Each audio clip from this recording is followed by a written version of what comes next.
Welcome to part 2 of a, review video of the Baltic Aquascaphe.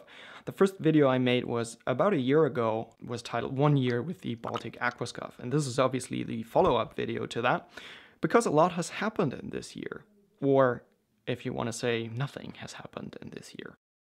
If you've seen my first video, you have all the basic information about the watch. I gave you a rundown on the watch and things I was really happy with, and some things that did not really work out well. Well, a year later, and 2 years into owning this thing, the watch still is absolutely amazing. I still wear it every day for work. It does not have a lot of wear, honestly. I wear it every single day. There's not a massive scratch on it. There's a little bit on the bottom of the watch. There's a little bit on the case back. Glass and sapphire bezel are still flawless. And as I said, there is not really a big scratch on the watch, despite wearing it every single day. And I don't baby this thing. The only trouble that I had with this watch a year ago was that it was not very precise, and a lot of people said in the beginning when the watch came out, well, the watch is a Miyota movement and it's quite expensive for a Miyota movement, and I was critical of that. And I in another video I went through the movement and the specs on the movement and also put my watch on a time grapher, and my watch was running fast pretty consistently for a long time, maybe about 30 seconds a day or so. And I finally opened up the case back myself and regulated the watch myself, and now it's within 4 to 5 seconds every single day. And really, it's a very good watch, and if it's regulated very well, it stays to be an amazing watch. And honestly, I don't think there's really a part on the watch that has suffered in these 2 years, which obviously speaks for the build quality of this watch. And one of the greatest strengths is the way the case is made. And I mentioned that in an earlier video, that all the polished cases on the watch are in places where they are not easily scratched. They add beautiful depth and character to the case, but they're not easily stretched, and therefore you don't have the impression that the case is suffering a lot.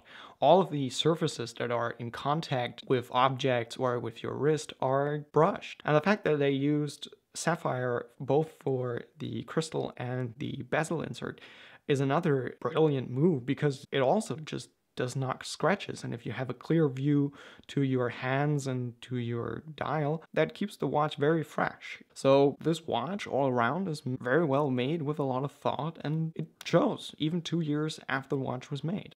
Another thing that I'm able to show you right now, because I actually opened the watch to regulate it, is the movement. And I was really surprised, because the movement is pretty cool. What I really like is the fact that, again, there's no plastic here used in the watch. There's not the movement ring, which is typically cheap and made out of plastic, is not. It's made from metal, and it's integrated into the case, and it sits the movement very well and secure in the middle of the watch. And I really appreciate it, even if this is something you don't see.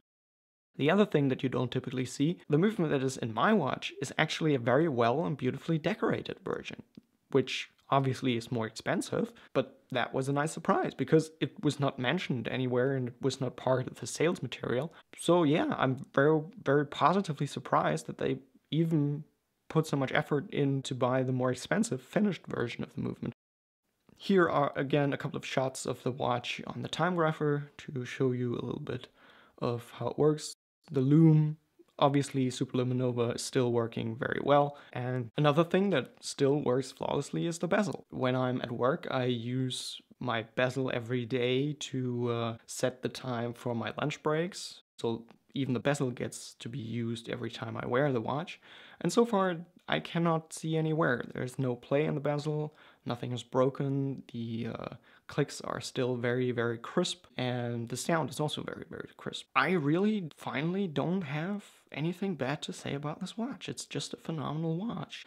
I still love the design. I'm still not tired of the micro brand idea and all the other versions that Baltic put out there. And yeah, I hope they are doing well, because I'm very happy with this watch.